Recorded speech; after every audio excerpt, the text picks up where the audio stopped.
So here we go, this is going to be my final video on the YouTube channel about GAN. I'm sure most of you guys have seen the news, and in fact I think a lot of you guys have been commenting about it and what my thoughts are currently on the situation. GAN has been acquired, and today I will talk about what I'm doing with my position, and also, as I always do with the on the YouTube channel, is that whenever I sell a stock, a bit of a hint there what I've done with my position, but whenever I sell a stock, I like to talk about if it's a stock that's done really well. I like to talk about why it has done very well and why I'm selling that stock.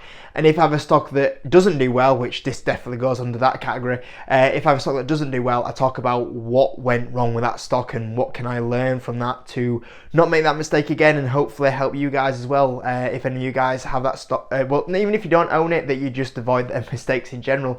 Obviously, GAN, you know, it's one of those that I'm happy that it's now gone out of the portfolio. Obviously, a stock that hasn't worked out massively. Obviously, a few of you guys in the comment section have said before, like, you don't think it's going to work out, and obviously you guys, you know, you absolutely called it right. I was massively wrong, a big mistake on my part on, you know, investing into this stock, which happens. You are going to get a couple of stocks wrong, but it definitely clumps into that group of stocks. I'm trying to find a nickname for them. The kind of pandemic stocks. There was a group of 5 or 6 stocks that I put about 15% of my portfolio in like 2020, 2021, that just seemed to collapse with the whole maybe high valuations and the stories around the business only doing well, maybe because of the CV situation, maybe a bit of a boom there. And obviously I think GAN kind of goes in that pile that hopefully I can transition those 5 or 6 bad stocks that I made an investment in and get it to the rest of the portfolio and get that portfolio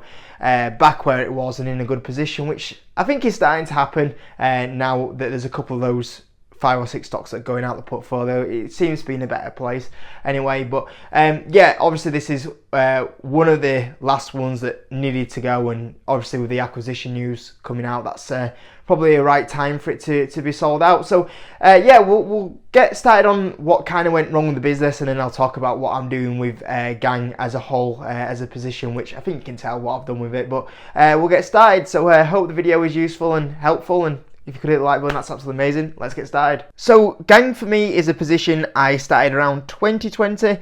From 2020, the shares went a little bit crazy, as you can see here. Imagine that, GAN at $29.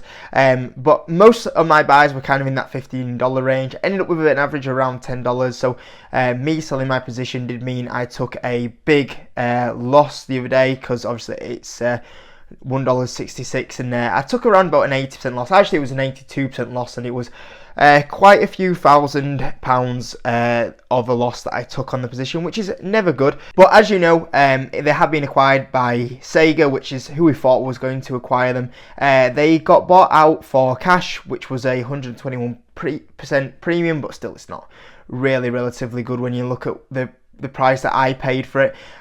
I've got to say, I did think this was quite a low. Obviously that will translate to $1.97 per share when it closes, which, like I said, I think it closes in March. So if you want to get the $1.97, you'll have to wait to March to get that. For me, I was kind of like, I'm just going to sell this now. I know it's a little bit less than what you'll get if you wait a little bit, but for me, I just want rid of it. I will take the cash and I'll go buy some stocks, because I think there's some good opportunities out there. Use the cash to at least go buy some stocks and try recoup the gains, the losses on this one, should I say. And as well as that, you know, it is a 10% less than waiting a couple of months, but realistically I've got to the point of view where I was like, I wouldn't be surprised to see if GAN had one more little shocker in there, and like something had gone on with the accounts and they ended up pulling out the deal. So I thought, I'm just going to take the money from here. I think that obviously I personally think this was a low offer to take. I thought it was going to be a lot higher, which is disappointing. The last kind of bit from management team that kind of let us down.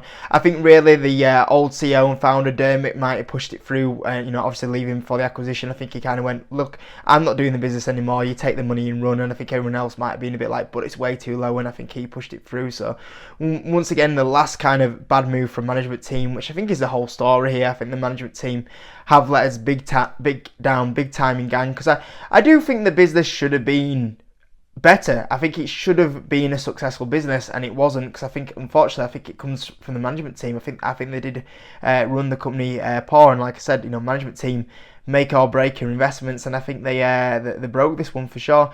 Obviously, when you look at Coolbet, I mean, they paid 175 million alone for Coolbet, and you're looking at what they paid for the stock at the moment, and it was 107 million, which once again I think is just, you know, absolutely crazy.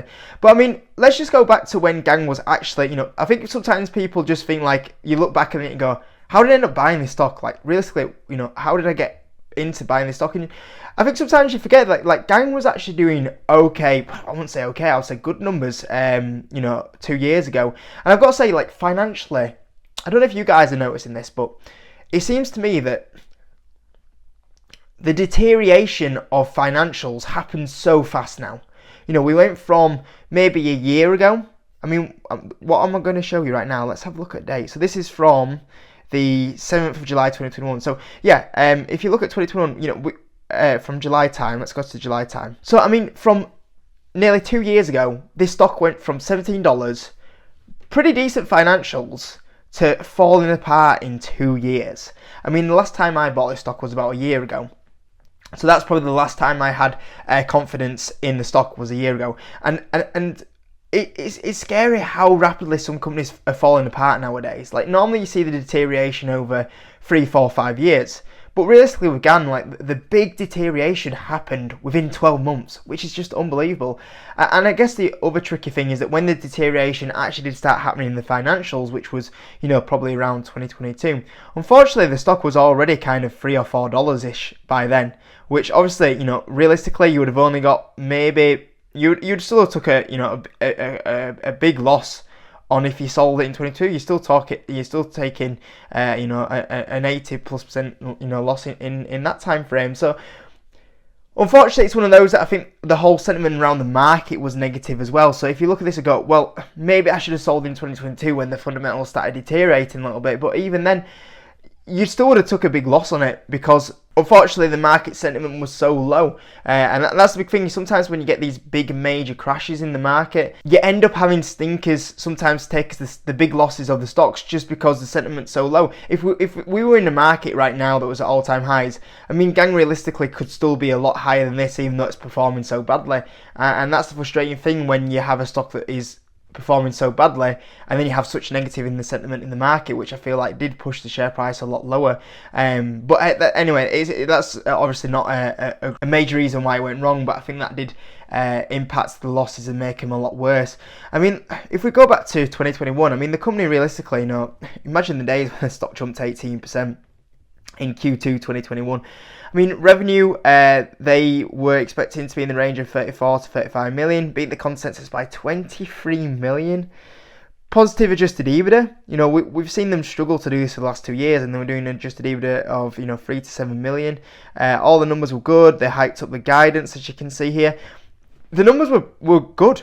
No, only 2 years ago, when we go from here to the situation where we're at now, and what I'm going to do now is I'm going to flick to, you know, May, you know, a year later, and then we start seeing, you know, the EPS losses start creeping in, but we're still growing 38% year on year, you know, beating revenue. But I think that's the major issue where, you know, GAN failed from a management team's point of view, is that even though the revenue guidance were good, and I'm going now to the most recent one I think they published here, even though they were good, you know, the problem is you look here, I mean, this was a year when the revenue was starting to decline here, but the B2B segment contribution margin was 79% and the B2C was 69%, and yet they're still pulling out like net losses, like 18 million in a net loss. Like, I mean, I don't know how the company is putting in them sort of levels of gross margins and not being able to make profit. You know, big questions around the CFO and management team, how they were never able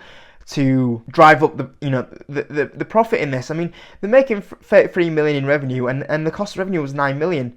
You know, the gross margins was like, you know, 60-70%, and I mean, I generally don't know how they were spending nearly 10 million on G&A and 11 million. I don't know how the products and technology was going up 3 million and the G&A was staying up at 10 million. Like, I don't know what management team were doing with these costs, and it shows you that even though a company can have very good gross margins, doesn't always guarantee that they turn to profitability, and I still can't believe that this company wasn't able to turn to profit.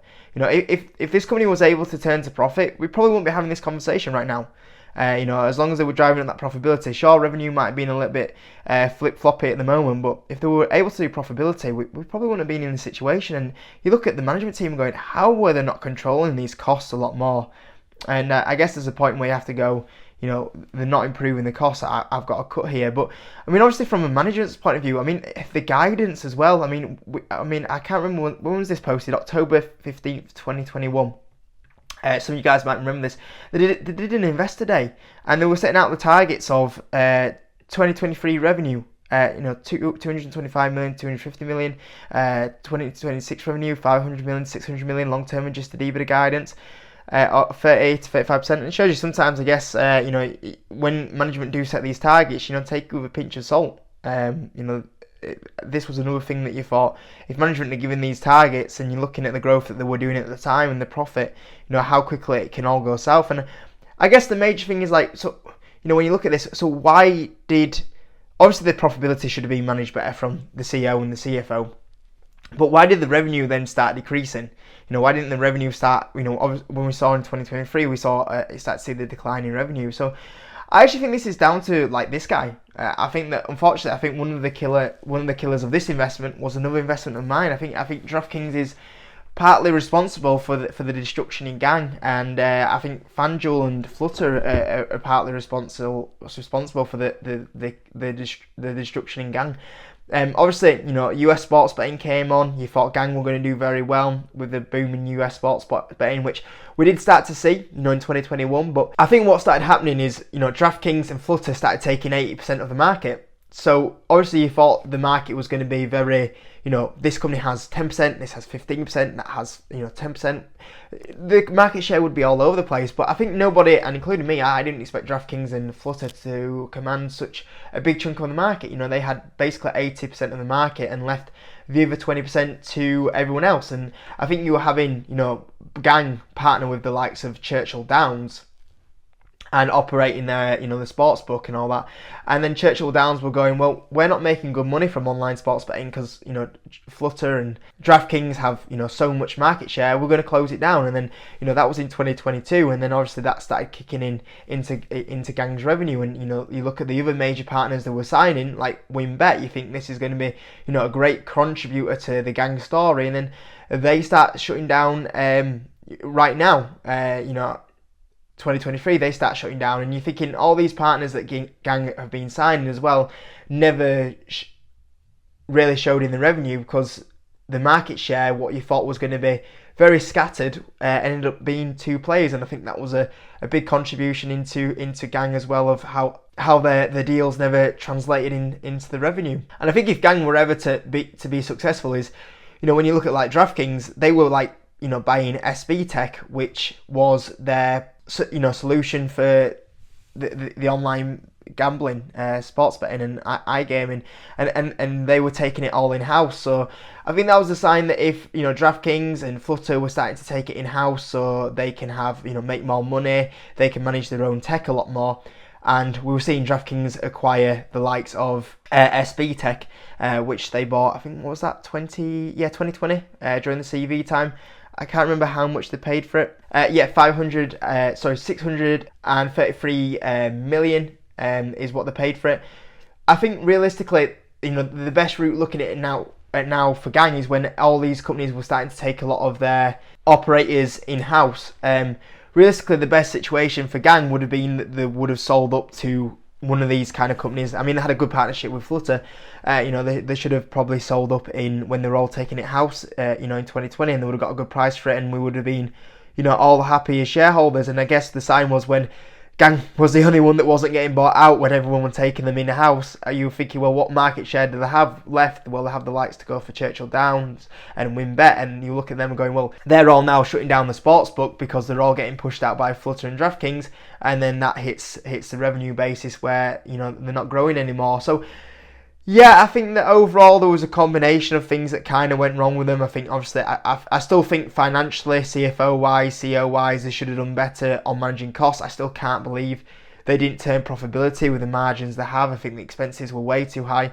But I think the other thing was competition. Obviously, they signed the deals, which never translated into the growth that we were expecting, and obviously I think the big surprise was because of how limited market share they were left with, and maybe the writing was on the wall when everybody else that had the market share were taking the companies in-house, that really if you wanted to be successful, you had to be bought out by one of the big dogs, which didn't happen. And after that, obviously the lack of profitability, the lack of growth, they weren't able to lift the profitability up, the costs were too high, it started to really go downhill for GAN in the start of 2022, which unfortunately was when that was the last time that I bought the stock. But by then, you start looking at the back end of 2022. Unfortunately, by then the stock was already down at $2 range, so there was no pretty ending where you go, okay, I'm going to walk away with a 30-40% loss. It was a big loss, because of the financials being poor. But I think as well, unfortunately, I think it was bad timing where the market sentiment was so low in 2022 that even if the financials weren't good, I think if it was a better sentiment, we might have got away with it a little bit more. But because the sentiment was so high, we were seeing, companies that were doing really well, absolutely getting smashed 50% alone. Never mind a company that isn't financially doing well. So I think ultimately it was a lot of factors there, a lot of factors of combination of, financials being poor, revenue partners not turning up, CFO not doing a great job, and then also I think the market sentiment also made the price a lot worse than maybe we could have got away with. But obviously the market sentiment as well, I think pushed the share price really low. So yeah, that's what I kind of take away from the business, unfortunately. Definitely not a good one to look back on, but at least now can move on from it, and call it a day, and hopefully we can make the money back up in GAN somewhere else. So yeah, I did sell my shares in GAN. I just wanted to get rid of it now and take the money, and I have spent the money. I think I bought, obviously posted, and that's what it took to Friday to make the video, because yesterday I was deciding what to buy with the money from GAN, so that's why I just had to pause and let Patreon guys know what I was doing. So yeah, I did sell it out. I bought a brand new stock. I bought a brand new UK stock that I've been very interested in for the last month, and then I also added into 3 stocks that I already own as well, with the remaining cash. The other 40% and the other 60% went in the new stock, the new UK stock. So yeah, that's really it for GAN. Obviously not a good way to kind of finish there, but it is what it is. Unfortunately, it didn't work out, and we got to take the slap on the wrist and move on, and hopefully we can make this up in hopefully another position, and hopefully we can learn from the couple of mistakes here. And I've got to say, I'm generally happy I don't have to talk about it anymore, and it is what it is. And I'm sure there'll be a few people in the comment section shouting abuse out, but I never understood why people root for some stocks to go down. Like, fair enough, you think, I don't think GAN's going to work out for this and this, and well done, you called it totally right, and I definitely got that one wrong. But I never understood the point of view of people that there will be some that are laughing at a stock going down. Like I don't own Palantir, but I would never root for Palantir to go bankrupt, and there is people that do that, which is really strange. But obviously, it's not a good one, but hopefully we can strengthen up that portfolio now. It is getting into a good place where I'm getting quite happy where the portfolio is once again, and that helps with this one gone out of it. So yeah, that's it on GAN. Hope you enjoyed the video anyway, guys. See you in a bit.